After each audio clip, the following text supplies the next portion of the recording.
চলে এসেছি আজকের রেসিপি নিয়ে। ইলিশ মাছের একটা নিউ রেসিপি, একদম আলাদা প্রসেসে আর 100% স্বাদে। তো আপনারা এটা অবশ্যই ট্রাই করবেন। এখানে আমি হলুদ নুন মাখিয়ে নিচ্ছি মাছগুলোতে ভালো করে, আর এদিকে আমি কড়াইয়ে তেল দিয়ে মাছগুলো একটা একটা করে দিয়ে দেবো ওর মধ্যে।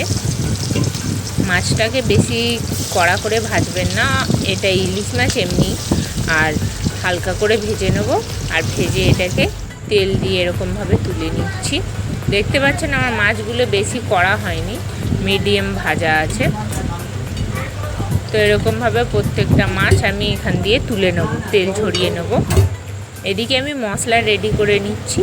আমি দিচ্ছি এখানে সর্ষে বাটা, আর দেব পোস্ত, 2 চামচ মতন পোস্ত, আর কাঁচা লঙ্কার টুকরো দিচ্ছি, 2টো কাঁচা লঙ্কা দিচ্ছি। আর আমি তেলের মধ্যেও গরম হয়ে গেছে যেতে, আর সামান্য পরিমাণ নুন দিয়ে দেবো। আর এদিকে প্যানের মধ্যে আমি কাঁচা লঙ্কা দিয়ে দিচ্ছি, আর সামান্য একটু কালো জিরে দেবো। কালো জিরেটা দিচ্ছি ফ্লেভারের জন্য। কাঁচা লঙ্কাগুলো ভাজা ভাজা করে নিয়ে আমি এর মধ্যে কেটে রাখা পেঁয়াজগুলো দিয়ে দিলাম। পেঁয়াজগুলোকে হালকা আঁচে ভেজে নিচ্ছি।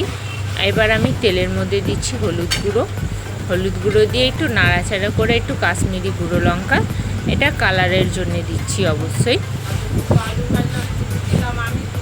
আর দিয়ে আমি এটার মধ্যে সামান্য একটু